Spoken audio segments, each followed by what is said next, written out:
আজকের লেকচারটা আসলে আমার ছাত্রছাত্রীদের জন্য যারা এফসিপিএস পরীক্ষা দিবে বা এমসিপিএস দিবে বা এমএস পড়ালেখা করছে বা যারা ডিজিও পরীক্ষার্থী তাদের জন্য। তো আজকের টপিকস হচ্ছে যে আর্লি ফিটাল অ্যাসেসমেন্ট। তার আগে আমি আমার পরিচয় দিচ্ছি, আমি ডাক্তার এনামুল হক। আমি associate professor, institute of child and mother health. আমি ইনফার্টিলিটি অ্যান্ড আইভিএফ স্পেশালিস্ট। তো আমার ছাত্রছাত্রীদের জন্য আজকের এই topics the early fetal assessment. তা আর্লি ফিটাল অ্যাসেসমেন্ট বলতে আসলে আমরা কি বুঝি? যেটা হচ্ছে যে সেটা হচ্ছে যে কনসেপ্ট করার পরে একটা হচ্ছে যে প্রেগনেন্সি অবস্থায় এই আর্লি অ্যাসেসমেন্টটা এত জরুরি কেন? এত জরুরি এই জন্য যে আমরা জানি যে all pregnant women are at risk of having abnormal foetus, এবং সেটা মেজর অ্যাবনর্মালিটি হইতে পারে 2-3% ফিটাসের ক্ষেত্রে। এবং এই ইনফরমেশনটা আর্লি জানা খুব দরকার। আর্লি জানা গেলে যেটা হচ্ছে যে আমরা এই ইনফরমেশনটা এই বেবিটা তার ফ্যামিলির জন্য কতটা রিস্ক ডেকে আনবে, দ্যাট ক্যান আমরা তাদেরকে আগে আগে এটা ইনফরমেশনটা জানাইতে পারি। এবং যদি বাচ্চাটা নর্মাল হয় সেটাও তো একটা রিঅ্যাসুরেন্স, যে আমরা তার প্যারেন্টসকে রিঅ্যাসুর করতে পারি যে না, আপনার বাচ্চাটা ভালো আছে। তারপর হচ্ছে যে to prepare couples for the birth of affected child. এটা খুবই ইম্পর্টেন্ট একটা জিনিস, যে কোনো বাচ্চা যদি তার মেজর কনজেনিটাল, সেটা স্ট্রাকচারাল হোক অথবা ক্রোমোজোমাল অ্যাবনর্মালিটি হোক, যে অ্যাবনর্মালিটি থাকে, সো সেই অ্যাবনর্মালিটি পাওয়া গেলে এই বাচ্চাটার ব্যাপারে তারা এই ডেলিভারি কোথায় করাবে, কিভাবে করাবে, কোন প্রতিষ্ঠানে করাবে, এটা খুবই গুরুত্বপূর্ণ একটা জিনিস, কারণ বাচ্চাটার সার্ভাইভালের জন্য। সো সেটা আমরা আগে থেকে জানতে পারি। আরেকটা হচ্ছে যে risk information to the couples for hmm termination is an option. যদি একটা মেজর কনজেনিটাল অ্যানোমেলি থাকে, এটা ক্রোমোজোমাল হোক আর স্ট্রাকচারাল অ্যাবনর্মালিটি হোক, তাহলে তো সেই প্রেগনেন্সিকে টার্মিনেট করাটা ওয়াইজ। সো সেই যদি টার্মিনেশন ইজ দ্য অপশন হয়, তাহলে সেই ইনফরমেশনটাও তো তাদের জানা দরকার, যে এই টার্মিনেশনটা আমরা কত আগে করতে পারি। যত আগে আমরা টার্মিনেট করতে পারি তত তো মায়ের জন্য তার নিরাপদ। এটা যদি ফার্স্ট ট্রাইমেস্টারের প্রেগনেন্সি টার্মিনেট করা যতটা ইজি, সেকেন্ড ট্রাইমেস্টারে প্রেগনেন্সি টার্মিনেট করাটা অনেক কঠিন, যেটা মায়ের জন্য অনেক রিস্কি, ইভেন মৃত্যু পর্যন্ত ডেকে আনতে পারে। সো এটা খুবই একটা গুরুত্বপূর্ণ জিনিস। তাহলে এই যে আর্লি অ্যাসেসমেন্টটা কিছু কিছু ডিসঅর্ডার, যে বাচ্চার ক্ষেত্রে আমরা সবসময় করতে চাই, বিশেষ করে যদি এই বাচ্চাটা যদি কোনো কারণে কনজেনিটাল ম্যালফরমেশন থাকে আর ক্রোমোজোমাল ডিসঅর্ডার থাকে। কিছু যে নন জেনেটিক ফিটাল ডিসঅর্ডার আছে, যেমন যদি বাচ্চা ইনফেক্টেড হয়, বিশেষ করে রুবেলা ইনফেকশন, মানে টর্চ ইনফেকশনগুলি। যে টর্চের মধ্যে আমরা বলি যে রুবেলা এবং টক্সোপ্লাজমোসিস খুবই ইম্পর্টেন্ট, এবং হারপিস সিমপ্লেক্স খুবই গুরুত্বপূর্ণ জিনিস। বাচ্চা যদি হাইড্রোক্যাফালাস থাকে, অথবা তার মায়ের যদি হিস্ট্রি থাকে যে কোনো কোনো ড্রাগ খাচ্ছে যেগুলি কনজেনিটাল অ্যানোমালি করতে পারে, বিশেষ করে অ্যান্টি এপিলেপটিক ড্রাগ, যে ভ্যালপ্রোইক অ্যাসিড যদি খায়, সেটা ইম্পর্টেন্ট। আর একটা যদি একটা হচ্ছে যে সিঙ্গেল জিন ডিসঅর্ডার যদি থাকে, যে বিশেষ করে ওরোফেশিয়াল ডিজিটাল সিনড্রোম যেটা, আর আমাদের সমাজে যেটা হেমাটোলজিক্যাল ডিসঅর্ডার, যে থ্যালাসেমিয়াস বা হিমোফিলিয়ার জন্য কেরিয়ার যারা, তাদের জন্য এটা তো স্ক্রিনিং করতে হয়। আর মেটাবলিক ডিসঅর্ডার যদি কোনো বাচ্চার হিস্ট্রি থাকে, এবং নিউরোমাস্কুলার, যেমন ডুশেন মাস্কুলার ডিস্ট্রফি, ফ্রেজাইলিয়াক সিনড্রোম, হান্টিংটন কোরিয়া, এগুলিতেও আমরা এই স্ক্রিনিং পদ্ধতিটা করি। কিছু রেনাল ডিসঅর্ডার আছে যেগুলো, যেমন polycystic kidney disease, connective disorder, বিশেষ করে এটা তো খুবই কমন, অ্যাকন্ড্রোপ্লেসিয়া এবং ওস্টোজেনেসিস ইমপারফেক্টা, মারফেন সিনড্রোম, এসব। আর কিছু স্কিন ডিসঅর্ডার আছে যেগুলো খুবই ইম্পর্টেন্ট, যেমন বুলোসা যদি থাকে, ইকথায়োসিস যদি থাকে, অ্যাক্টোডার্মাল ডিসপ্লেসিয়া। আর ম্যাটার্নাল কিছু ফ্যাক্টর থাকতে পারে, যে ম্যাটার্নাল যদি অ্যাডভান্স ম্যাটার্নাল এজ, যদি মায়ের বয়সটা যদি বেশি হয়, 35 ক্রস করলে তো তাদের ডাউন সিনড্রোম হওয়ার সম্ভাবনা থাকে, আবার 40 ক্রস করলে তো আরও রিস্ক থাকে। আর previous child with a chromosomal অ্যাবনর্মালিটির একটা হিস্ট্রি থাকে, ফ্যামিলি হিস্ট্রি থাকে ক্রোমোজোমাল অ্যাবনর্মালিটির, এবং family history of a single gene disorder, family history of neural tube defect, family history of other congenital structural abnormality, and abnormalities identified in pregnancy.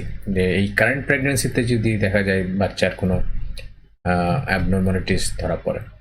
R other risk যে consanguinity যদি থাকে, poor obstetric history and maternal history যদি থাকে, সেক্ষেত্রে আমরা এই early অ্যাসেসমেন্টের অনেক গুরুত্ব আছে। আর প্রিনেটাল কিছু রিস্ক ফ্যাক্টর কারেন্ট প্রেগনেন্সিতে যেগুলি বললাম, যদি অলিগোহাইড্রামনিয়াস বা পলিহাইড্রামনিয়াস থাকে, সিভিয়ার ইন্ট্রাইউটেরিন গ্রোথ রিটার্ডেশন থাকে, এবং আল্ট্রাসাউন্ডে যদি বাচ্চার কোনো স্ট্রাকচারাল অ্যাবনর্মালিটিস থাকে, সেক্ষেত্রে আমাদেরকে আর্লি অ্যাসেসমেন্ট করতে হয়। আর মায়ের যদি আনকন্ট্রোল ডায়াবেটিস, এটা খুবই ইম্পর্টেন্ট জিনিস। আনকন্ট্রোল ডায়াবেটিস আমরা জানি যে বাচ্চার কনজেনিটাল অ্যানোমালি করে, সো তাদেরকেও যদি প্রি কনসেপশনাল পিরিয়ডে যদি ডায়াবেটিস আনকন্ট্রোল থাকে, সো ফার্স্ট ট্রাইমেস্টারে যদি আনকন্ট্রোল থাকে, তাদের তো স্ট্রাকচারাল অ্যাবনর্মালিটি হওয়ার সম্ভাবনা থাকে। আর একটা হচ্ছে কন্ট্যাক্ট উইথ ইনফেকশন, বিশেষ করে রুবেলা, টক্সোপ্লাজমা টর্চ ইনফেকশনের বেলায়। Presence of soft tissue marker, যে আল্ট্রাসাউন্ডে যদি আমরা যে সফট টিস্যু মার্কার আছে সেগুলি আমরা পরে বলবো, সেই মার্কারগুলি যদি থাকে তাহলে তো আমাদের কনফার্ম করতে হয়। আর যে অ্যাবনর্মাল ম্যাটার্নাল সিরাম স্ক্রিনিং, আমরা তো আজকের এই স্ক্রিনিং পদ্ধতিটা বলবো, সেখানে যদি স্ক্রিনিং পজিটিভ হয় সেক্ষেত্রে তো আমাদেরকে কিছু অ্যাসেসমেন্টটা তখন জরুরি হয়ে দাঁড়ায়। তাহলে কিভাবে আমরা এই আর্লি ফিটাল অ্যাসেসমেন্টটা করতে পারি? এটাকে ব্রডলি আমরা দুটো ভাগে ভাগ করি। একটা হচ্ছে নন ইনভেসিভ ওয়ে, আর একটা হচ্ছে ইনভেসিভ ওয়ে। তো নন ইনভেসিভ ওয়ে আমরা বলতে পারি যে একটা ক্লিনিক্যালি করতে পারি, আল্ট্রাসাউন্ড মোস্ট কমন যে আল্ট্রাসাউনোগ্রাফিক্যালি করি। আর কিছু কিছু ক্ষেত্রে যেমন এমআরআইও করা হয়। এমআরআই সাধারণত যে ওবেস প্রেগনেন্ট লেডি যদি হয়, যেখানে আল্ট্রাসাউন্ড করে ভালো বোঝা যায় না, সেক্ষেত্রে এমআরআইয়ের একটা রোল আছে, যে এমআরআই করলে বাচ্চার স্ট্রাকচারাল অ্যানোমালিগুলি ভালো বোঝা যায়। আর স্ক্রিনিং, ম্যাটার্নাল স্ক্রিনিং করতে পারি। আর একটা রিসেন্ট যেটা হচ্ছে এনআইপিটি, এটা হচ্ছে নন ইনভেসিভ প্রিনেটাল টেস্টিং। তো নন ইনভেসিভ ওয়েতে এগুলি ভাবে করতে পারি। আর ইনভেসিভ মানে হচ্ছে যে ফিটাল টিস্যু আমরা কালেক্ট করব, সেই কালেকশন করার পরে সেটা কোরোনিক ভিলাস স্যাম্পল হইতে পারে, অ্যামনিওটিক ফ্লুইড হইতে পারে, বা ফিটাল ব্লাড হইতে পারে। আরেকটা হচ্ছে যে ফিটাল ডিরেক্ট ভিজুয়ালাইজেশন, যেটাকে বলে ফিটোস্কোপি, যে ইন্ট্রাইউটেরিনে ইউট্রাসের ভিতরে আমরা ক্যামেরা ঢুকাই দিলাম, জাস্ট লাইক ল্যাপারোস্কোপি, ফিটোস্কোপ ঢুকাই দিলাম, দিয়ে ফিটাসের অ্যাকশনাল স্ট্রাকচারটা আমরা ডিরেক্ট ভিজুয়ালাইজ করলাম, সেটা হচ্ছে ফিটাল ভিজুয়ালাইজেশন বা ফিটোস্কোপি। তাহলে ক্লিনিক্যালি আমরা কি নন ইনভেসিভ মানে ক্লিনিক্যালি আমরা বলতে চাই যে dating of pregnancy is very important. কারণ ডেটিং অফ প্রেগনেন্সি মোস্টলি আমরা ক্লিনিক্যালি করি, যে এলএমপি দিয়ে হিসাব করি। যদি এলএমপি সাজেস্টিভ হয় সেটাই অ্যাকুরেট। এলএমপি যদি ঠিক না থাকে তখন তো আমাদের যে ক্লিনিক্যাল এক্সামিনেশন করতে হয়। ক্লিনিক্যাল এক্সামিনেশন করে আমরা এই ট্রেনের সাইজ কতটুকু অ্যাকর্ডিং টু গেস্টেশন আমরা অ্যাসেস করি। আবার ফিটাল হার্ট সাউন্ডটা কত আর্লি আমরা পাচ্ছি সেটা দিয়ে অ্যাসেস করতে পারি। আরেকটা হচ্ছে যে মা তার পারসেপশন, যে ফিটাল মুভমেন্টটা সে কত পাইছে, সেই ক্ষেত্রেও আমরা একটা ধারণা করতে পারি যে গেস্টেশনাল এজটা কত সেটা। তারপরে গেস্টেশনাল ডেটিং অফ প্রেগনেন্সি যদি ক্লিনিক্যালি করা যায় দ্য গুড, না করা গেলে আমরা যেটা করি আল্ট্রাসাউন্ড করি। কারণ আল্ট্রাসাউন্ডে আর্লি গেস্টেশনাল উইক্সে আল্ট্রাসাউনোগ্রাম আমরা দুইভাবে করতে পারি। একটা হচ্ছে যে ট্রান্সভেজিনাল আল্ট্রাসাউন্ড, আর একটা হচ্ছে যে অ্যাবডোমিনাল আল্ট্রাসাউন্ড। অ্যান্ড ট্রান্সভেজিনাল আল্ট্রাসাউন্ড হচ্ছে বেস্ট এখন, যে আর্লি প্রেগনেন্সিতে যদি আমরা এই স্ক্রিনিংটা ম্যাটোফিটাল অ্যাসেসমেন্ট করতে চাই, তাহলে ট্রান্সভেজিনাল আল্ট্রাসাউন্ড অ্যাজ আর্লি অ্যাজ আমরা বলি যে 5 উইক্সে একটা গেস্টেশনাল স্যাক দেখা যায়। আর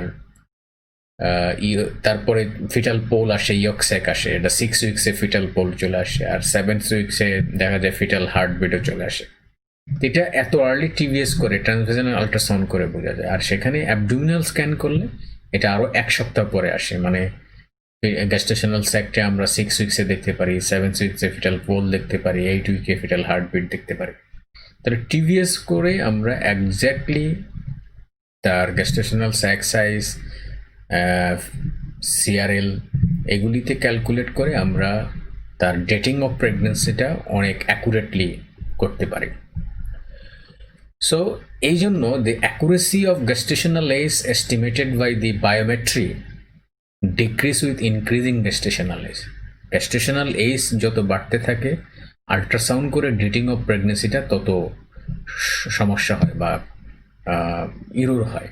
সে কীরকম, যদি আমরা ফার্স্ট ট্রাইমেস্টারে ধরি, তা ফার্স্ট ট্রাইমেস্টারে বলি যে 1 সপ্তাহ এদিকে দিতে পারে, আর সেকেন্ড ট্রাইমেস্টারে আল্ট্রাসাউন্ড বায়োমেট্রি করলে আমাদের 2 সপ্তাহ ভেরি করতে পারে। সেটা থার্ড ট্রাইমেস্টারে মানে 28 উইক্সের পরে সেটা 3 উইক্স পর্যন্ত ভেরি করতে পারে। সো এই জন্য আর্লি উইক্সে ডেটিং অফ প্রেগনেন্সি করার জন্য যে টিভিএস হচ্ছে বেস্ট। ট্রান্সভেজানাল আল্ট্রাসাউন্ড করে আমরা ডেটিং অফ প্রেগনেন্সিটা মোস্ট অ্যাকুরেটলি করতে পারি।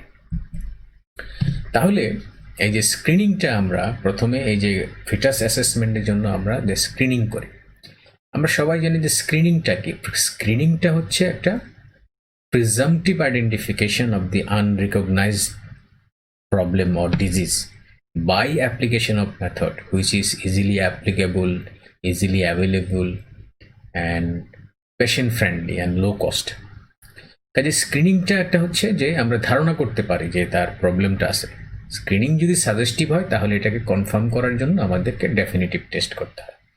তাহলে স্ক্রিনিংটা হচ্ছে একটা প্রিজাম্পটিভ আইডেন্টিফিকেশন, মানে ধারণা তার এই সমস্যাটা থাকতে পারে। কিন্তু এই স্ক্রিনিং টেস্টটা অবশ্যই সহজলভ্য হবে, কম দামের হবে এবং পেশেন্ট ফ্রেন্ডলি হবে। কাজে স্ক্রিনিংটা এই যে আর্লি ট্রাইমেস্টারে আমরা যে বাচ্চার ক্রোমোজোমাল বা অ্যানোমালি আছে কিনা সেটা স্ক্রিনিং করার জন্য আমরা এটাকে যে একটা হচ্ছে আমরা কম্বাইন স্ক্রিনিং করি। যে আমরা আর্লি স্ক্রিনিং কিসের জন্য করতে চাই? আর্লি স্ক্রিনিংটা মোস্ট কমনলি আমরা এই যে ট্রাইজোমি 21, 13 অ্যান্ড 18 জন্য করতে চাই, যে ডাউন সিনড্রোম আছে কিনা, ট্রাইজোমি 13 অ্যান্ড 18 আছে কিনা, পেটোয়াস সিনড্রোম অ্যান্ড অ্যাডওয়ার্ড সিনড্রোম আছে কিনা, সেগুলি ধরার জন্য আমরা যে স্ক্রিনিং করি এটা first trimester and second trimester screening এর সিঙ্গেল রিস্ক, যেটাকে আমরা বলি কম্বাইন স্ক্রিনিং। মানে কম্বাইন স্ক্রিনিংটা মানে হচ্ছে যে আমরা ফার্স্ট ট্রাইমেস্টারে করলাম, আমরা যে ফার্স্ট ট্রাইমেস্টারে স্ক্রিনিং করি এটা 11 থেকে 14 সপ্তাহের মধ্যে করি, যে মায়ের ব্লাড টেস্ট করলাম।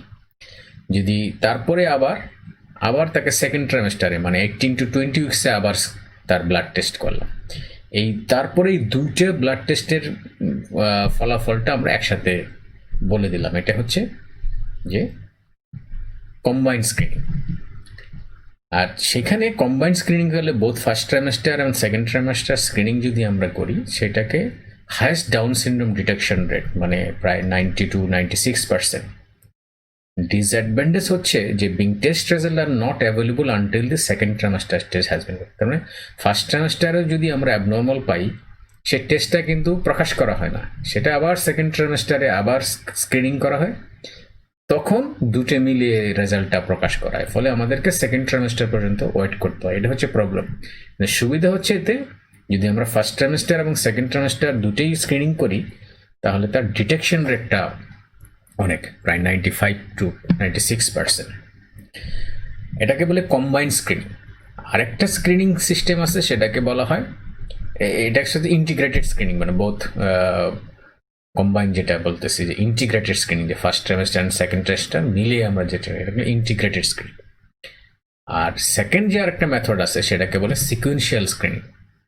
তো সিকুয়েন্সিয়াল স্ক্রিনিং মানে হচ্ছে যে আমরা ফার্স্ট ট্রাইমেস্টারে স্ক্রিনিং করলাম, এখন সিকুয়েন্সিয়াল স্ক্রিনিংটাকে দুটা ভাগে ভাগ করা হয়। একটা হচ্ছে যে স্টেপ ওয়াইজ সিকুয়েন্সিয়াল, আর একটা হচ্ছে কন্টিনজেন্ট সিকুয়েন্সিয়াল। এখন স্টেপ ওয়াইজ সিকুয়েন্সিয়াল হলো যে আমরা ফার্স্ট ট্রাইমেস্টারে দেখলাম যে পজিটিভ, স্ক্রিনিং পজিটিভ, তাহলে আমরা তখন এটা ভাগ করি যে হাই রিস্ক না লো রিস্ক।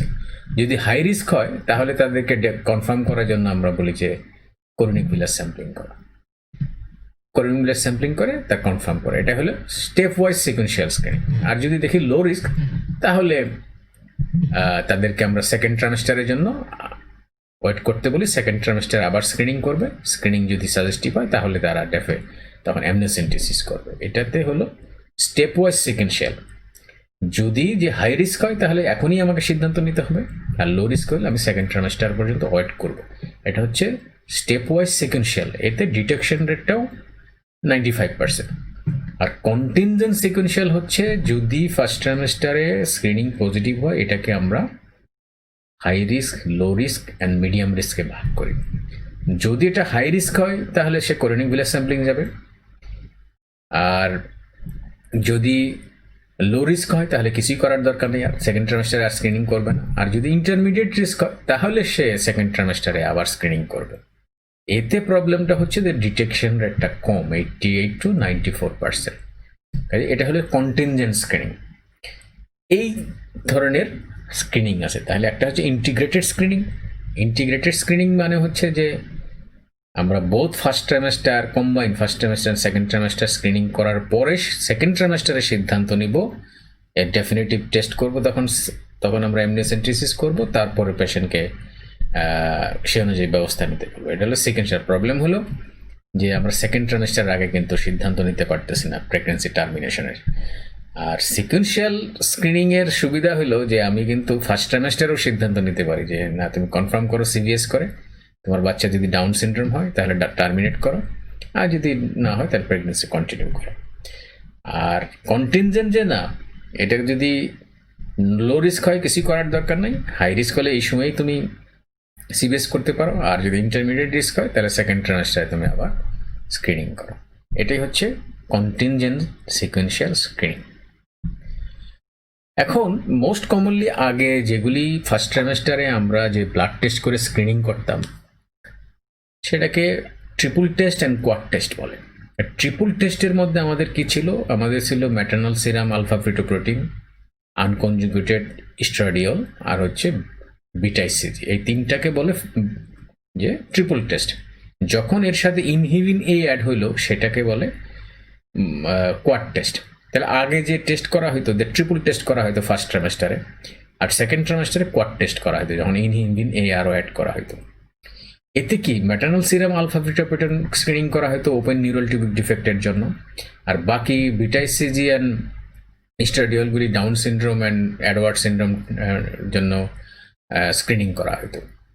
তো এখন এই ট্রিপল টেস্ট এবং কোয়াড টেস্টে অনেক, ফার্স্ট ট্রাইমেস্টারে ট্রিপল টেস্ট আর করা হয় না, আমি সেটা আসতেছি।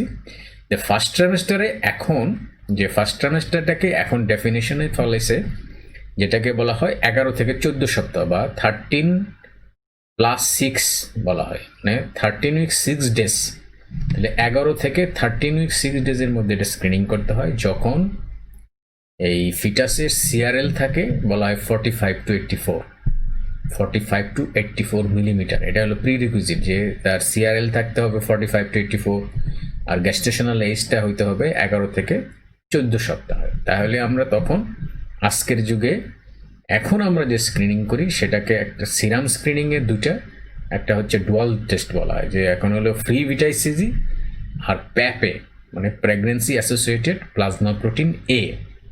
তাহলে আগে যেমন ট্রিপল টেস্ট করা হতো যে maternal serum alpha fetoprotein, unconjugated estradiol and বিটা-ICG, এই তিনটা করা হতো। এখন কিন্তু এটা করা হয় না ফার্স্ট ট্রাইমেস্টার, এখন করা হয় যে ফ্রি বিটা-ICG আর হচ্ছে প্যাপে, এই হলো সিরাম টেস্ট। আর আলট্রাসোনোগ্রামের একটা মার্কার করা হয়, সেটা বলে নিউক্যাল ট্রান্সলুসেন্সি বা NT। এই তিনটা হচ্ছে এখন স্ট্যান্ডার্ড, যে ফার্স্ট ট্রাইমেস্টারের কোনো বাচ্চাকে যদি আমরা ডাউন সিনড্রোমের জন্য স্ক্রিনিং করতে চাই বা ট্রাইজোমি 21 বা ট্রাইজোমি 13 and 18 জন্য স্ক্রিনিং করতে চাই, তাহলে আমার স্ক্রিনিং মার্কার হচ্ছে, সিরাম মার্কার হচ্ছে ফ্রি বিটা-ICG অ্যান্ড প্যাপে, আর আলট্রাসোনোগ্রামের মার্কার হচ্ছে নিউক্যাল ট্রান্সলুসেন্সি। কিন্তু এইটা করতে হলে ফার্স্ট ট্রাইমেস্টারে কি বলতে হবে, যে তাদেরকে আসতে হবে 11 থেকে 14 সপ্তাহের মধ্যে, যখন সিআরএলটা হচ্ছে 45 to 84 মিলিমিটার। এরপরে আসলে কিন্তু বা এর আগে আসলে কিন্তু এই স্ক্রিনিংটা ভ্যালিড হবে না। এটি হচ্ছে স্ক্রিনিংয়ের ক্রাইটেরিয়া। তাহলে যদি এখন দেখি এই ডাউন সিনড্রোম স্ক্রিনিংয়ের জন্য যদি ফার্স্ট ট্রাইমেস্টারে আমরা শুধুমাত্র যদি সিরাম স্ক্রিনিং করি, যে ফ্রি ভিটাইসিজি এবং প্রেগনেন্সি অ্যাসোসিয়েটেড প্লাজমা প্রোটিন এ দেখি, তাহলে ডিটেকশন রেট হচ্ছে 65%। কিন্তু এর সাথে যদি আমরা যে আল্ট্রাসাউন্ড মার্কার যে নিউক্লিয়ার ট্রান্সলুসেন্সিকে অ্যাড করি, তাহলে ডিটেকশন রেটটা আপ টু 75% হচ্ছে। কিন্তু আমরা যদি তিনটাই করি, যে ফ্রি ভিটাইসিজি, প্যাপে এবং নিউক্লিয়ার ট্রান্সলুসেন্সি দেখি, তাহলে সেখানে ডিটেকশন রেট হচ্ছে 85%। এটা হচ্ছে ফার্স্ট ট্রাইমেস্টারে স্ক্রিনিং যদি করি। তারপরে যদি আমরা সেকেন্ড ট্রাইমেস্টারে আবার স্ক্রিনিং করি, সেখানে আমরা করি কোয়াড টেস্ট। বা কোয়াড টেস্টের মধ্যে তিনটা টেস্ট হলো আলফা ফিটোপ্রোটিন, ইস্ট্রাডিওল অ্যান্ড ভিটাইসিজি। এই তিনটাকে বলে ট্রিপল টেস্ট। শুধু ট্রিপল টেস্ট করলে ডিটেকশন রেট হলো 70%, কিন্তু এর সাথে যদি আমরা ইনহিবিন অ্যাড করি তাহলে এটা 76% হয়। কিন্তু আমরা যদি বোথ ফার্স্ট ট্রাইমেস্টার এবং সেকেন্ড ট্রাইমেস্টারে শুধু স্ক্রিনিং করি, তাহলে আমাদের ডিটেকশন রেট হয়ে যায় আপ টু 95%। এটি হচ্ছে ইম্পর্টেন্ট জিনিস, যে শুধুমাত্র আমার যে ফার্স্ট ট্রাইমেস্টারের মার্কার আছে প্রেগনেন্সি অ্যাসোসিয়েটেড প্লাজমা প্রোটিনে, ফ্রি ভিটাইসিজি এবং নিউক্লিয়ার ট্রান্সলুসেন্সি, সেখানে 85% ডিটেকশন করা যায়। তারপরে যদি আমি সেকেন্ড ট্রাইমেস্টারে আবার কোয়াড টেস্টটা করি, তাহলে আমার ডিটেকশন রেটটা আপ টু 95% হয়ে যায়। কিন্তু প্রবলেম হচ্ছে সেকেন্ড ট্রাইমেস্টার পর্যন্ত আমাকে ওয়েট করতে হতেছে, ফলে সেকেন্ড ট্রাইমেস্টারে সিদ্ধান্ত নিতে গেলে যেটা প্রেগনেন্সি টার্মিনেশনে একটু প্রবলেম হয়ে যায়। এটি হচ্ছে সমস্যা। এখন এর সাথে আমাকে মাথায় কিছু রাখতে হবে, ম্যাটার্নাল এজ, যেটা বারবার ম্যাটার্নাল এজ খুবই গুরুত্বপূর্ণ একটা জিনিস। মেয়েদের বয়স যত বেড়ে যায় তাদের বাচ্চা ডাউন সিনড্রোম হওয়ার সম্ভাবনা বেশি থাকে, ফলে ম্যাটার্নাল এজটা খুবই ইম্পর্টেন্ট জিনিস। এবং এর সাথে যদি আমরা ম্যাটার্নাল এজের সাথে নিউক্লিয়ার ট্রান্সলুসেন্সি অ্যাড করলে আপ টু 80% ডিটেকশন হবে, তাহলে আর এটি হলো ইম্পর্টেন্ট জিনিস। তাহলে নিউক্লিয়ার ট্রান্সলুসেন্সিটা কি? এই যে আজকের যুগে নিউক্লিয়ার ট্রান্সলুসেন্সি হচ্ছে একটা আল্ট্রাসনিক মার্কার, এটাকে বলে সফট টিস্যু মার্কার, যেটা ডাউন সিনড্রোম বা trisomy 13 and 18, Stuart Edward syndrome and Patau's সিনড্রোমের জন্য স্ক্রিনিং হিসেবে ইউজ করা হয়। তো এইটা হচ্ছে যে accumulation of fluid behind the fetal neck. Fetal নেকের ওখানে স্কিনের নিচে যে সাবকিউটিনাস টিস্যু আছে, সেইখানে যে অ্যাকুমুলেশন অফ ফ্লুইড হয়, কারণটা হচ্ছে যে সমস্ত ডাউন সিনড্রোম বাচ্চার কি হয়, লিম্ফেটিক সিস্টেমে প্রবলেম থাকে, ফলে তাদের আনইউজুয়াল ফ্লুইড অ্যাকুমুলেশন হয়। সেটা প্রথম সাইন হচ্ছে আর্লি, এটা ডিটেকশন হয় এই ঘাড়ের নিচে বিহাইন্ড দি নেক। আর পরে তো বাচ্চা যখন আরো খারাপ হয়ে থাকে সারা শরীরেই, তখন পেরিটিনাল ফ্লুইড, অ্যাসাইটিক ফ্লুইড সব জায়গায় হয়। কিন্তু আর্লিয়েস্ট হচ্ছে যে নিউক্লিয়ার ট্রান্সলুসেন্সি, এটাকে বলে নিউক্লিয়ার ট্রান্সলুসেন্সি। ফলে এটাই হচ্ছে যে নিউক্লিয়ার ট্রান্সলুসেন্সি, যে এখানে তাদের এটা বিহাইন্ড দি নেক, এইটার মেজারমেন্টটা হচ্ছে যে এটা 3 মিলিমিটার নর্মাল, কিন্তু এটা যদি 3 মিলিমিটারের বেশি হয় তাহলে স্ক্রিনিং পজিটিভ বলা হয়। এটা হচ্ছে এখন এই সিআরএল মাপার জন্য যেটা করতে হয়, যে সিআরএলটা মাপতে হলে যে বললাম যে প্রথমে বেবির একটা পজিশন আছে, যে বেবিটাকে একটা নিউট্রাল পজিশনে স্ক্যান করতে, এটা একটা ট্রান্সভেজিনাল স্ক্যান। ফিটাসের ফেসটা অ্যান্টিওরলি থাকতে হবে, বাচ্চাটা নিউট্রাল পজিশনে থাকতে হবে। নিউট্রাল পজিশন মানে হলো যে নেকটা খুব ফ্লেকশনও থাকবে না, আবার এক্সটেন্ডেড থাকবে না। সেটা আমরা বুঝতে পারি এই যে ফিটাসের নেক এবং চেস্টের মাঝখানে যদি অ্যামনিওটিক ফ্লুইড থাকে, তাহলে এটা হলো নিউট্রাল পজিশন। তো এই নিউট্রাল পজিশনে বাচ্চাটা বললাম যে প্রথম ক্রাইটেরিয়া হচ্ছে তার সিআরএল, যে ক্রাউন রাম লেন্থটা হতে হবে 45 to 84 মিলিমিটার, এবং একটা মিড স্যাজেটাল স্ক্যান নিতে হবে। তারপরে নিউক্লিয়ার ট্রান্সলুসেন্সিটা মাপতে হবে। তো নিউক্লিয়ার ট্রান্সলুসেন্সিটা হচ্ছে এখানে আমরা যদি দেখাই যে এখানে নিউক্লিয়ার ট্রান্সলুসেন্সি বিহাইন্ড দি নেকের যে অ্যাকুমুলেশন অফ ফ্লুইড। এখন এটা মিড স্যাজেটাল সেকশন, হেড নিউট্রাল পজিশনে থাকবে, এবং এই অ্যাকুমুলেশন অফ ফ্লুইডটা মেজার করতে হয়। মেজারমেন্টের হচ্ছে এই যে ইনার টু ইনার মেজার করতে হয়। এটা 3 millimetre up to cut off point, 3 মিলিমিটারের বেশি হলে আমরা বলি সাজেস্টিভ যে ফর ডাউন সিনড্রোম। তো এটা একটা নর্মাল বেবির নিউক্লিয়ার ট্রান্সলুসেন্সি, আর অ্যাবনর্মাল বেবি বা যাদের সাসপেক্টেড ডাউন সিনড্রোম থাকে তাদের নিউক্লিয়ার ট্রান্সলুসেন্সিটা অনেক বেড়ে যায়। তাহলে আমরা যদি স্ক্রিনিং মার্কার, যেটা ফার্স্ট সেমেস্টারে বললাম ডুয়াল টেস্ট, এখন not triple test, dual test হচ্ছে ফ্রি ভিটাইসিজি অ্যান্ড প্যাপে। তো যদি আমরা প্রথমে ধরি ফ্রি ভিটাইসিজি, এটা নর্মাল হচ্ছে 1 মাল্টিপলস অফ মিডিয়ান। ট্রাইজোমি 21 এর ক্ষেত্রে 2 মাল্টিপলস অফ মিডিয়ান হলে আমরা সাজেস্টিভ বলি, মানে ফ্রি ভিটাইসিজিটা বেড়ে যায়, এটা 2 টাইমস যদি বেড়ে যায়, 2 মাল্টিপলস অফ মিডিয়ান যদি বেড়ে যায় তাহলে স্ক্রিনিং পজিটিভ বলি। আর ট্রাইজোমি 18 and 13 এর ক্ষেত্রে ভিটাইসিজিটা কমে যায়, ফ্রি ভিটাইসিজিটা কমে যায়, মানে এটাকে তখন ট্রাইজোমি 18 এর ক্ষেত্রে বলি 0.2 মাল্টিপলস অফ মিডিয়ান, ট্রাইজোমি 13 এর ক্ষেত্রে হচ্ছে 0.5 মাল্টিপলস অফ মিডিয়ান।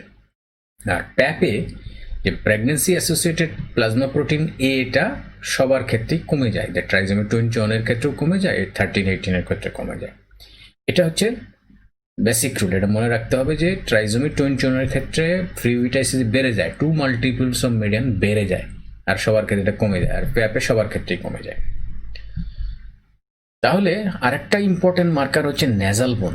নেজাল বোন ওই যে অ্যান্টি স্ক্যানের সময় আমরা যে স্যাজেটাল স্ক্যানটা নেই, সেখানে নেজাল বোনটাও খুব ভালো যায়। যদি ডাউন সিনড্রোম বাচ্চাদের হয় কি নেজাল বোনটা অ্যাবসেন্ট থাকে, কাজে এইটা যদি নেজাল বোনটা বোঝা যায় একটা ট্রিপল লাইন থাকে, যে এটাকে বলে টিপ অফ দি নোজ, তারপরে এটা নেজাল স্কিন, তারপরে নেজাল বোন। তো এই সাদা জিনিসটা হচ্ছে নেজাল বোন। নেজাল বোন যদি পজিটিভ থাকে তাহলে আমরা রিঅ্যাসিওর হই যে বাচ্চাটা নর্মাল।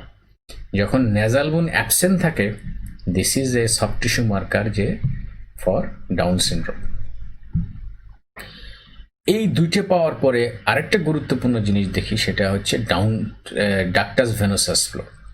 আমরা জানি ডাক্টাস ভেনোসাসটা হচ্ছে একটা স্মল ভেন, যেটা মাস্কুলার পার্ট, যেটা হচ্ছে আম্বিলিকাল ভেনের সাথে, আম্বিলিকাল ভেনটা directly connected to inferior vena ক্যাভা।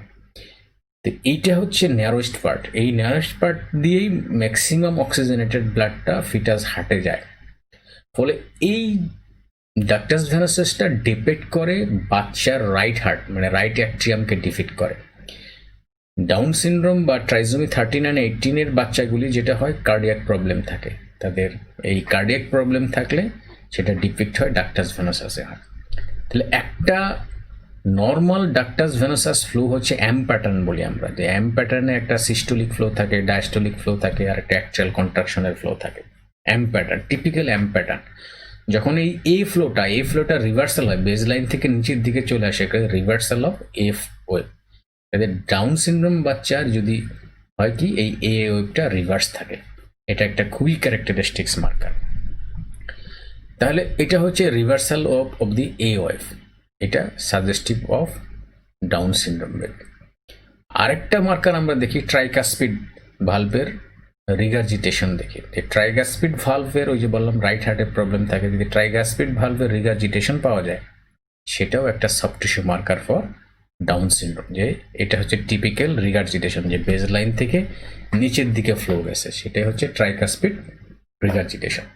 তাহলে সফট টিস্যু মার্কার হচ্ছে ফার্স্ট ট্রাইমেস্টারে আমরা এখন আল্ট্রাসনিক মার্কার হলো 1 নম্বর হচ্ছে নিউক্লিয়ার ট্রান্সলুসেন্সি, সেকেন্ড হচ্ছে নেজাল বোন, থার্ড হচ্ছে ডাক্টাস ভেনোসাস ফ্লো, ফোর্থ হচ্ছে ট্রাইকাসপিড রিগার্জিটেশন, টিআর, ডিভিটিআর।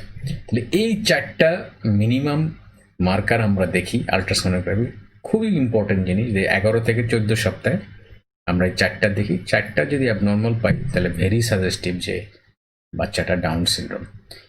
এখনকার প্রোটোকল হচ্ছে যে সেজন্য 11 থেকে 14 সপ্তাহে একটা অ্যান্টি স্ক্যান করা। অ্যান্টি স্ক্যানে আমরা এই 4টা জিনিসই দেখবো, একটা নিউক্লিয়ার ট্রান্সলেশন দেখবো, নেজাল বোন আছে কি নাই সেটা দেখবো, ট্রাইকাসপিড রিগার্জিটেশন আছে কিনা দেখবো, আর হচ্ছে যে ডাক্টাস ভেনোসাস ফ্লোটা এ রিভার্সাল কিনা সেটা দেখবো।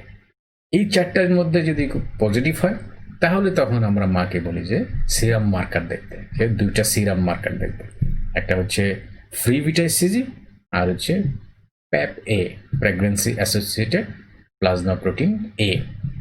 এই 2টা সিরাম মার্কার আর এই 4টা সফট মার্কার, এগুলি যদি সাজেস্টিভ হয় সেই অনুযায়ী তখন তাদেরকে এটাকে লো রিস্ক মিডিয়াম রিস্ক না হাই রিস্ক, এইভাবে ভাগ করা হয়। যদি লো রিস্ক অ্যান্ড মিডিয়াম রিস্ক হয় তাহলে তুমি দুটা তাদেরকে সেকেন্ড ট্রাইমেস্টারের 18 to 20 উইক্সে তাদেরকে কোয়াড টেস্ট করতে পারো, যে কোয়াড টেস্ট অ্যাডভাইস করতে পারো, যে তখন তুমি আবার ম্যাটার্নাল সিরাম আলফা প্রোটিন, স্টাডিওল, তারপরে ইনহিবিন এ এবং বিটাইসিজি দেখো।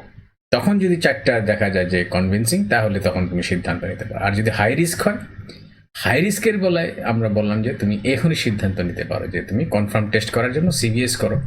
সিভিএস করলে যদি বাচ্চার ক্যারিওটাইপিং যদি ট্রাইজোমি 21 হয়, তখন তোমার কাউন্সিলিং করতে সুবিধা হবে যে তারা এই বাচ্চাটা রাখতে চায় না রাখতে চায় না। যদি বাচ্চা রাখতে না চায় তাহলে টার্মিনেশন ইজ দ্য অপশন, আর বাচ্চা রাখতে চায় তাহলে তো তারা কন্টিনিউ করতে পারে। এটা প্যারেন্টসের সিদ্ধান্ত। আমাদের কাজ হচ্ছে তাদেরকে কাউন্সিলিং করা, যে তার বাচ্চাটা ডাউন সিনড্রোম হলে তাদের এই সমাজে তাদের অবস্থান কি, তাদের সামাজিক প্রেক্ষিত কি, এগুলি কাউন্সিলিং করা, এবং বাচ্চা নিবে কি নিবে না, বাচ্চা প্রেগনেন্সি কন্টিনিউ করবে কি করবে না, এটা টোটালি তাদের সিদ্ধান্ত। এটা সিদ্ধান্ত আমরা চাপাই দিতে পারি না, আমরা তাদেরকে শুধুমাত্র কাউন্সিলিং করতে পারি।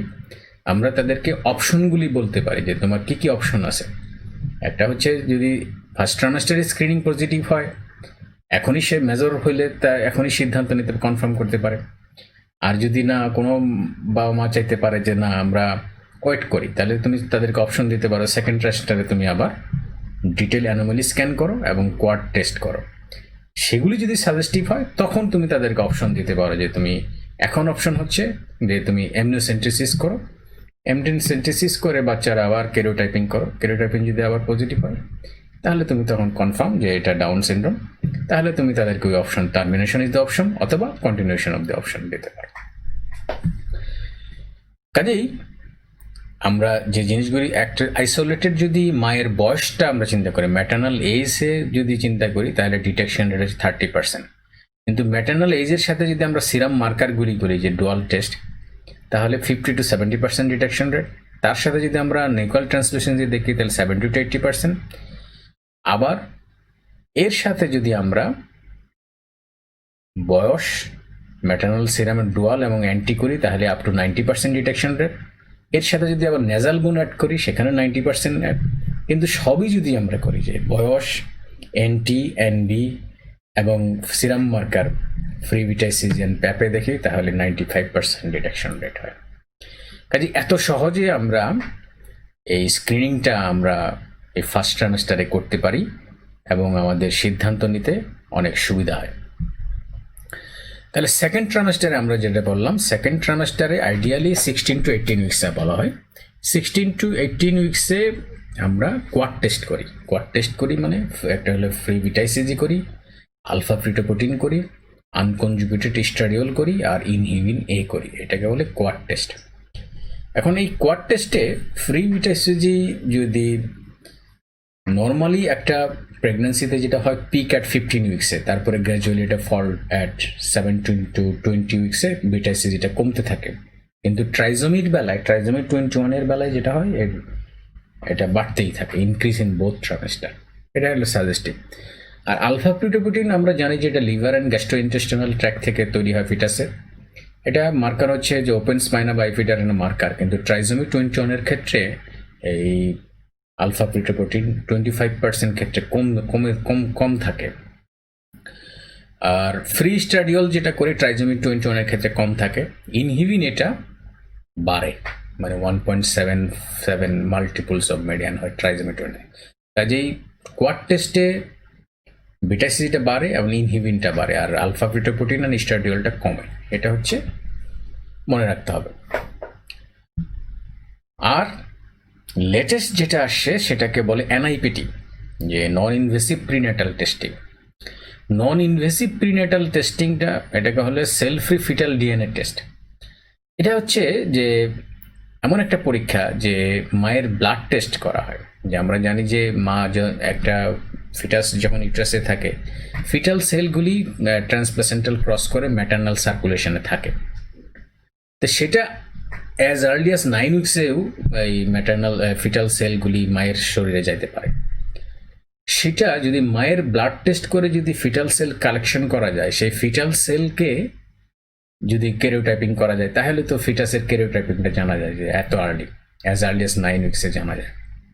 সেটাই হচ্ছে একটা technique currently being developed for clinical use, involves isolating fetal cell from the maternal blood to analyze fetal chromosome. Ordinarily, only very small number of fetal cells enter the maternal circulation, but once they enter, can be readily identified. তাহলে এটা conventionally যেটা 12 উইক্সের পরে করা হয়, কিন্তু as early as 9 উইক্সেও করা যায়। এখানে হলো নিউক্লিয়েটেড ফিটাল রেড সেল আর currently being ideal candidate for analysis, যদিও লিকোসাইট অ্যান্ড ট্রফোপ্লাজম, মোট কথা হচ্ছে নিউক্লিয়েটেড সেল দরকার আমার ক্যারিওটাইপিং করতে। তো নিউক্লিয়েটেড এখানে fetal red blood cell use করা হয়। এটা একটা নন ইনভেসিভ মেথড, কারণ মায়ের ব্লাড টেস্ট করা হয়, মায়ের ব্লাড টেস্ট করে বাচ্চার ক্যারিওটাইপিংটি জানা যায়। So not recommended for multiple gestation and এটার high specificity sensitive up to বলা হয় যে 99% এটা স্পেসিফিসিটি সেন্সিটিভিটি। তারপরেও এটা কিন্তু ডায়াগনস্টিক টেস্ট না, এটাকে বলে স্ক্রিনিং টেস্ট। কারণ হচ্ছে ওই যে ফলস পজিটিভ রেজাল্ট আসতে পারে। একটা হচ্ছে does not assess risk of fetal anomalies such as neural tube defect, ventral word defect, R recommended এটা হচ্ছে ফর দি বয়স, যদি মায়ের বয়স যদি মোর দেন 35 হয়, and ultrasound findings of increase risk aneuploidy, যেগুলি মানে সফট টিস্যু মার্কার যদি পজিটিভ থাকে, এবং প্রিভিয়াসলি বেবি যদি অ্যাফেক্টেড থাকে, ট্রাইজোমির ডাউন সিনড্রোম বেবির হিস্ট্রি থাকে, এবং positive first and second trimester screening result, and parent with balance ট্রান্সলোকেশনের হিস্ট্রি থাকে, তাদের ক্ষেত্রে এই এনআইপিটিটা সাজেস্ট করা হয়। তো এনআইপিটি হচ্ছে আমরা বললাম যে এটা হচ্ছে fetal blood cell can be analyse for diagnosis of genetic disorder. Fetal ব্লাডটা যদি আমরা মায়ের ব্লাড থেকে কালেক্ট করতে পারি, তাহলে সেটাকে তখন আমরা ফিশ করলাম বা পিসিআর করলাম। তো ফিশ হচ্ছে যে ফ্লোরেসেন্ট ইনসিটু হাইব্রিডাইজেশন করলে তো এটা ট্রাইজোমি 13, 18, 21 ইজিলি ধরা যায়। আরেকটা হচ্ছে বাচ্চার এক্স আর ওয়াই, সেটাও জানা যায়। আবার পিসিআর করলে যে সুবিধা হলো যে এই যে থ্যালাসেমিয়া এগুলি সহজেই ধরা যায়। সো আরেকটা হচ্ছে foetal cell separated from the mother's blood have been successfully used in the diagnosis of cystic fibrosis, sickle cell anaemia, thalassaemia in a foetus. এটা ইম্পর্টেন্ট একটা জিনিস। এনআইপিটিটা আমাদের দেশে এখনো আসে নাই, কিন্তু এনআইপিটিটা এখন কারেন্টলি খুবই ইউজ করা হচ্ছে, বিশেষ করে ইন্ডিয়ায়। এখানে তো এখন প্রায় ম্যাক্সিমাম সেন্টারে ব্লাডটা, মায়ের ব্লাডটা ওরা কালেক্ট করে, কারের রিপোর্টটা পরে দিয়ে দেয়। এনআইপিটি একটা খুবই সিম্পল হয়, একটু হয়তো কস্টলি, কিন্তু পেশেন্ট ফ্রেন্ডলি।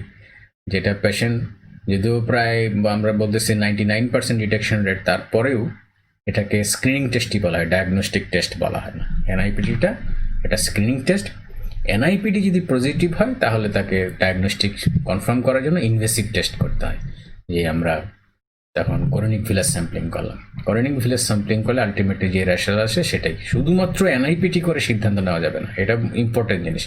যে শুধু এনআইপিটি আমরা বলতেছি 99% স্পেসিফিসিটি সেন্স, তারপরেও এনআইপিটিটাকে screening test, not confirmatory test. শুধু এনআইপিটির উপরে প্রেগনেন্সি টার্মিনেট করা যাবে না, আমাকে কনফার্ম করার জন্য ইনভেসিভ, সেটা কোরোনিক ভিলাস স্যাম্পলিং হোক, অ্যামনিওসেন্টেসিস হোক, করে তারপরে বাচ্চার যদি ক্যারিওটাইপিং অ্যাবনর্মাল আসে, তাহলেই তাকে টার্মিনেশনের অপশন দেওয়া যাবে।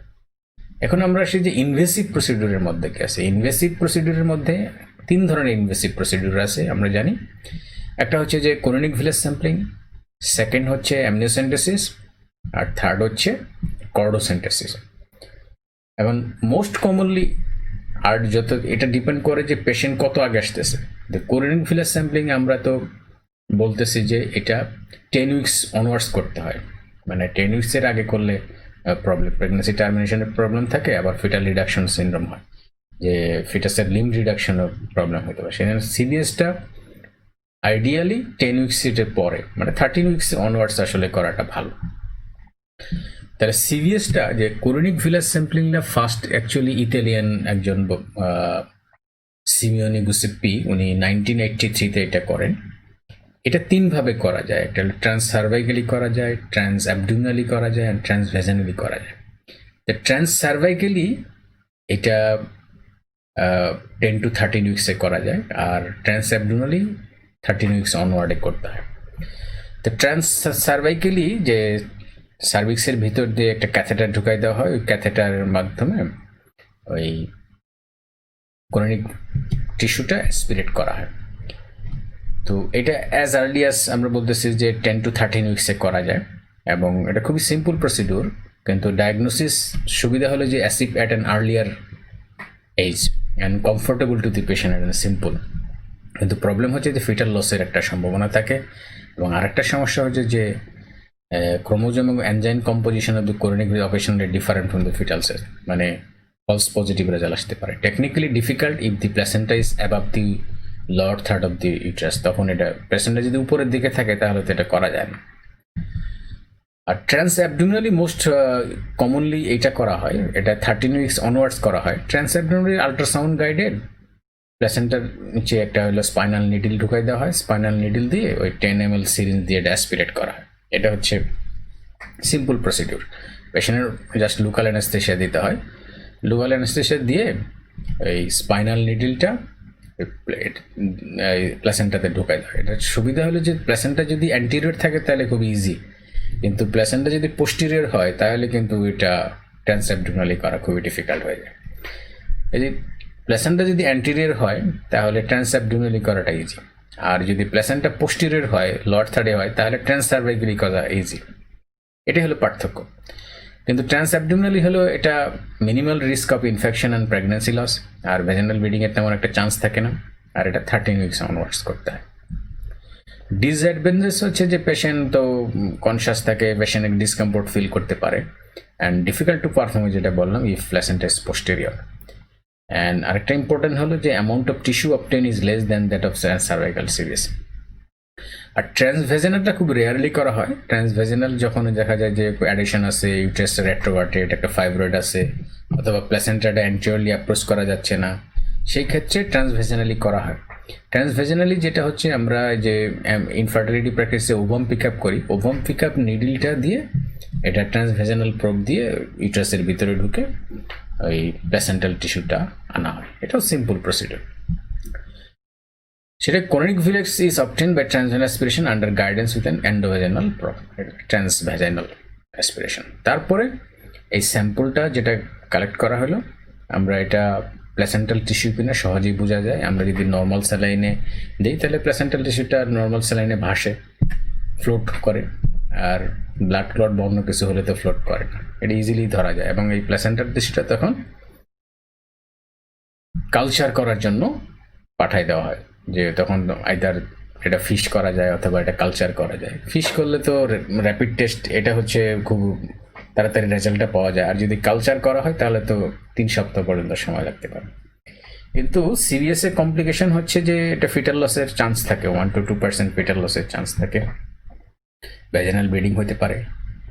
আর যদি আর্লি করা হয়, যে অ্যাজ আর্লি অ্যাজ 10 উইক্সের 10 to 13 উইক্সের মধ্যে এটা করলে বাচ্চার বলা হয় যে লিম্ব ডিফর্মিটি হতে পারে। আরেকটা প্রবলেম হচ্ছে ফলস পজিটিভ রেজাল্ট আসতে পারে, কারণ এটা প্লেসেন্টাল মোজাইসিজম হতে পারে, ফলে যে বাচ্চা আসলে সুস্থ আছে দেখা যাচ্ছে রেজাল্টটা অ্যাবনর্মাল আসতেছে 2 to 3%। ম্যাটার্নাল সেল কন্টামিনেশন হতে পারে, কেরোটাইপিংয়ে দেখা যাচ্ছে মায়ের কেরোটাইপিংটা আসতেছে। যদি ম্যাটার্নাল সেল কন্টামিনেশন হয় তাহলে মায়ের কেরোটাইপিংটা চলে আসতে, দেখা যাবে যে বাচ্চা আসলে ডাউন সিনড্রোম কিন্তু রেজাল্ট আসতেছে নর্মাল, যেটা ফলস নেগেটিভ রেজাল্ট হতে পারে। ফলস পজিটিভ রেজাল্ট হতে পারে, ফলস নেগেটিভ রেজাল্ট হতে পারে। লাস্টলি হচ্ছে অ্যামনিওসেন্টেসিস। অ্যামনিওসেন্টেসিস একটা সিম্পল প্রসিডিউর। অ্যামনিওসেন্টেসিসটা সাধারণত 16 উইক্স অনওয়ার্ডস করা হয়। অ্যামনিওসেন্টেসিস ইজ এ সিম্পল জিনিস। আল্ট্রাসাউন্ড গাইডেন্সে একটা স্পাইনাল নিডল অ্যামনিওটিক ক্যাভিটিতে ঢুকাই দেওয়া হয়, ঢুকাই দিয়ে ওখান থেকে জাস্ট ফ্লুইডটা অ্যাসপিরেট করা হয়। এখন যত গ্যাস্টেশনাল এজ তত হলো ফ্লুইড কালেক্ট করা হয়, মানে যদি 16 উইক্স হয় তাহলে 16 ml, 20 উইক্স হলে 20 ml ফ্লুইড অ্যাসপিরেট করতে হয়, এটা হচ্ছে রুল। ফ্লুইডটা পরে ল্যাবরেটরিতে সেন্ড করা হয়, ল্যাবরেটরিতে ওরা তারপরে এই অ্যামনিওটিক ফ্লুইডটা তো আসলে ওরা কি করে, ওরা সেন্ট্রিফিউজ করে, ওখান থেকে ফিটাল সেল কালেক্ট করে, সেই ফিটাল সেলটাকে ওরা কালচার করে। কালচার করলে তখন এটার কেরিওটাইপিং রেজাল্ট আসে। প্রবলেম হচ্ছে যে ফিটাল সেলটা বের করা তারপরে কালচার করা, এটাকে তো আর ফিশ করা যায় না বা এনজাইমেটিক অ্যানালিসিস করা যায় না, এটাকে কালচার করতে হয়। কালচার করতে সময় সব রিপোর্ট পাইতে 3 সপ্তাহ সময় লাগে। তাহলে অ্যামনিওসেন্টেসিসের সুবিধা হলো এটা ইজি প্রসিডিউর, খুব ইজি প্রসিডিউর, এবং ফিটাল সেল পাওয়া যায় যদি এটা আমরা লেট করি, আর্লি করলে পাওয়া যায় না। কিন্তু সমস্যা হলো রিপোর্ট পাইতে সমস্যা হয়, ফলে আমাদের সিদ্ধান্ত নিতে দেরি হয়ে যায়। অ্যামনিওসেন্টেসিস দুই ভাগে ভাগ করে, আর্লি অ্যান্ড লেট। আর্লি এখন আর করা হয় না। আর্লি মানে 16 উইক্সের আগে যদি করা হয়, যে এটা 14 to 16 উইক্সের মধ্যে করলে আর্লি, তখন আসলে ফিটাল সেলটা পাইতে সমস্যা হয়। আর লেট হচ্ছে যে 16 to 18 উইক্সের মধ্যে যেটা করা হয় সেটা হচ্ছে লেট।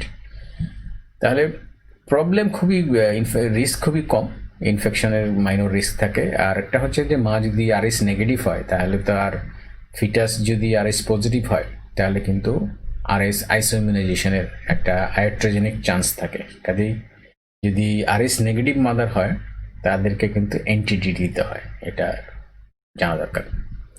আর অ্যাডভান্টেজ তো এটা সিম্পল অ্যান্ড ইজি। প্রেগনেন্সি লসের খুব একটা চান্স নাই আসলে, কারো ক্ষেত্রে ফ্লুইড লিকেজ হতে পারে এবং ফিটাল, যে যদি এটা আল্ট্রাসাউন্ড গাইডেড করা হয়, সার্জন যদি এক্সপার্ট না হয় তাহলে ফিটাসতে ওই স্পাইনাল নিডল দিয়ে ইনজুরি হতে পারে, এটা একটা সমস্যা। আর কর্ডোসেন্টেসিস হচ্ছে যে আমরা ডিরেক্ট ফিটাল ব্লাডটা কালেক্ট করতেছি, যে অ্যামনিওটিক, এটা হচ্ছে আম্বিলিক্যাল কর্ড থেকে। এটা 1983-তে ফার্নান্ড ড্যাফোস প্রথম করেন। এটার সুবিধা হলো যে র্যাপিড ক্যারোটাইপিং যখন ফিটাসের করা দরকার হয়, যখন আমরা একটা বাচ্চার অ্যাবনর্মালিটিস পাই যে র্যাপিড ক্যারোটাইপিং করা দরকার, র্যাপিড সিদ্ধান্ত নেওয়া দরকার, সেই ক্ষেত্রে কর্ডোসেন্টেসিসটা করা হয়। আদারওয়াইজ আসলে সিভিএস অ্যান্ড অ্যামনিওসেন্টেসিস সবার করা হয়, কিন্তু কিছু ক্ষেত্রে কর্ডোসেন্টেসিস করা দরকার হয়। কাদের? যখন আমরা একটা অ্যাবনর্মাল বেবি পাইলাম, অ্যানাটমিক অ্যাবনর্মাল, র্যাপিড আমার ক্যারোটাইপিং রেজাল্ট দরকার।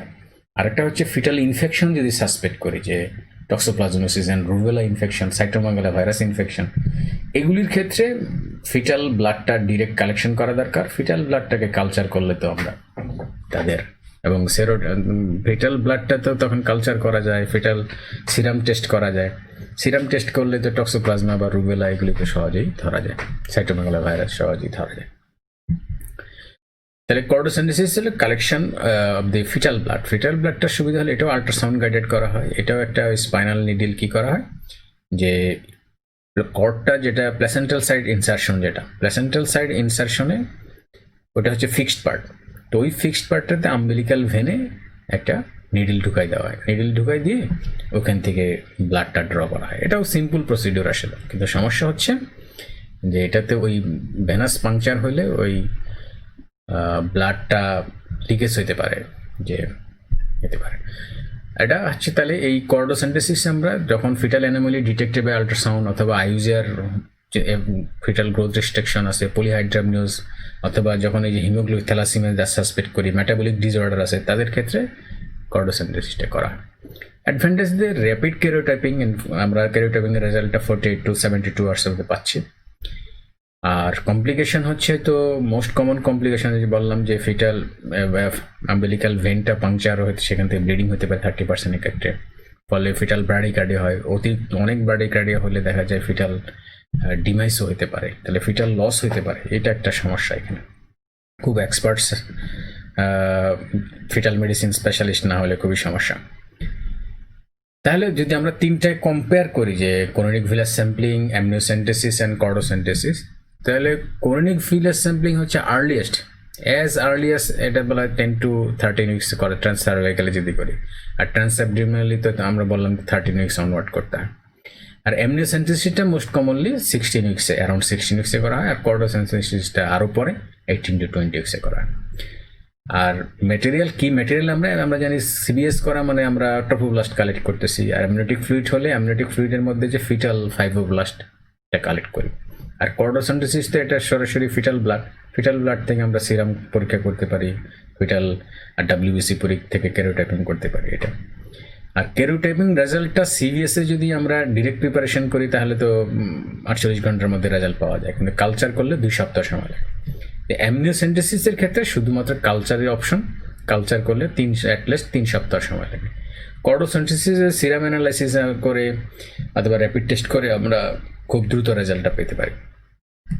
ফিটাল লস সিবিএস এর ক্ষেত্রে বলা হয় 0.5 to 1%, অ্যামনিওসেন্টেসিসের ক্ষেত্রে 0.5%, কিন্তু কর্ডোসেন্টেসিস একটু বেশি 1 to 2%। অ্যাকুরেসি সিবিএসও accurate, highly accurate amniocentesis, cordocentesis আরও অ্যাকুরেট। আর টার্মিনেশন অফ প্রেগনেন্সি সুবিধা হলো যে সিভিএস যদি করি আমরা ফার্স্ট ট্রাইমেস্টারে টার্মিনেট করতে পারি, এটা খুবই সেফ, কারণ ফার্স্ট ট্রাইমেস্টারে একটা প্রেগনেন্সি টার্মিনেট করা খুব ইজি। হয়রাজ যদি আমি অ্যামনিওসেন্টেসিস আর কর্ডোসেন্টেসিস রেজাল্টের উপর নির্ভর করি তাহলে আমাকে একটা সেকেন্ড ট্রাইমেস্টারে প্রেগনেন্সি টার্মিনেট করতে হবে, ফলে সেকেন্ড ট্রাইমেস্টারে প্রেগনেন্সি টার্মিনেট করাটা অনেক রিস্কি এবং টেকনিক্যালি অনেক ডিফিকাল্ট। তারপরে এই যে আমরা স্যাম্পলগুলি পেলাম, যে এটা ক্রনিক ভিলাস স্যাম্পলিং হোক, অ্যামনিওটিক ফ্লুইড হোক অথবা কর্ড ব্লাড হোক, তাহলে এগুলিকে আমরা কি করব, তখন আমরা এগুলোকে জেনেটিক টেস্ট করতে পাঠাই। তা আমরা কি জেনেটিক টেস্ট করি? মোস্ট কমনলি একটা হলো যে ক্যারিওটাইপিং করি কনভেনশনাল, কিন্তু ক্যারিওটাইপিং রেজাল্ট পাইতে দেরি হয়। আর র্যাপিড টেস্ট যদি আমরা করতে চাই, যে আমি তো জানতে চাইছি ট্রাইজোমি 13, 18, 21, সেক্ষেত্রে আমরা র্যাপিড করি ফিশ, যে ফ্লুরোসেন্ট প্রথম হলো সাইটোজেনেটিক অ্যানালাইসিস, সেকেন্ড যেটা করা হয় যে ফিশ করলাম যে ফ্লুরোসেন্ট ইন সিটু হাইব্রিডাইজেশন, সেটাতে আমরা ট্রাইজোমি 13, 18, 20 ইজিলি ধরা যায়। আর তারপরে যেটা থাকে যে পিসিআর এর মাধ্যমে আমরা যেগুলি জানতে চাই যে থ্যালাসেমিয়া, এগুলি জানার জন্য আমাদের পিসিআর করতে হয়। আর লেটেস্ট যে টেকনোলজি সেটাকে বলা হয় মাইক্রো অ্যারে করলে আমরা সব ধরনের chromosome abnormal, single gene disorder, metabolic disorder, deletion, micro deletion, inversion, everything what ever may be problem, সেগুলি আজকের যুগে আমরা মাইক্রো অ্যারে, ডিটেল ডিএনএ স্ট্রাকচারের কোনো প্রবলেম থাকে সেগুলি আমরা জানতে চাই, সেটা জানার জন্য মাইক্রো অ্যারে করতে হয়। কাজেই যে ম্যাটেরিয়ালটা পাইলাম সেটা আমরা কি টেস্ট করতে দেবো এটা নির্ভর করে আমি কি জানতে চাই। আমি যদি শুধু ক্যারিওটাইপিং জানতে চাই তাইতে আমার ক্যারিওটাইপিং সাইটোজেনেটিক অ্যানালাইসিস করলেই হবে। আর যদি আমি জানতে চাই না এটা তাড়াতাড়ি রেজাল্টটা জানতে চাই এটা ডাউন সিনড্রোম কিনা, 13 কিনা, 18 কিনা, তাহলে ফিশ করলেই হবে। আর যদি আমরা থ্যালাসেমিয়া, তারপরে যে অন্য হিমোগ্লোবিনোপ্যাথিস আছে সেগুলি, সিকেল সেল অ্যানিমিয়া, সেগুলি জানতে পিসিআর করতে হবে। আর যদি আরও ডিটেলস আমি জানতে চাই এটা ক্রোমোজোমাল মাইক্রো অ্যারে করতে হবে। এটা হচ্ছে আজকের যুগের পরীক্ষা।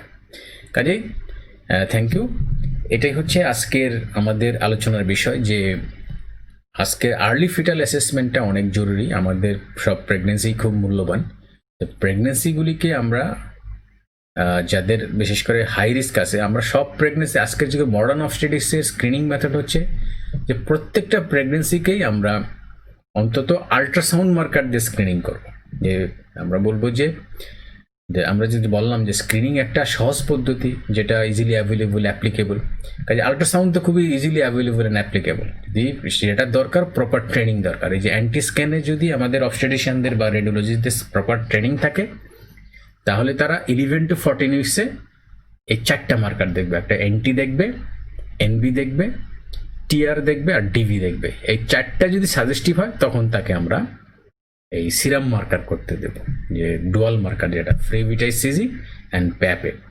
যখন এই সোনোগ্রাফিক মার্কার এবং সিরাম মার্কার পজিটিভ হইলে তখন আমার প্রশ্ন আসবে যে আমি ইন্টিগ্রেটেড স্ক্রিনিং করবো না সিকোয়েন্সিয়াল স্ক্রিনিং করবো। যদি দেখা যায় হাই রিস্ক তাহলে আমরা তাদেরকে বলবো যে আপনারা সিভিএস করে কনফার্ম করেন। অথবা কেউ কেউ বলতে পারে মডার্ন যুগে যদি এনআইপিটিটা চলে আসছে, এনআইপিটি সুবিধা থাকা এনআইপিটিও করতে পারে। আর সিভিএস যদি কেউ না করতে চায় যে না আমি অপেক্ষা করি, তাহলে তারা সেকেন্ড ট্রাইমেস্টারে কোয়াড টেস্ট করবে। কোয়াড টেস্ট যদি সাজেস্টিভ হয় তখন আমার অপশন হচ্ছে তুমি অ্যামনিওসেন্টেসিস করে তারপরে আমি বাচ্চার ক্যারিওটাইপিং জানতে চাই। এটাই হচ্ছে আজকের আলোচিত বিষয়।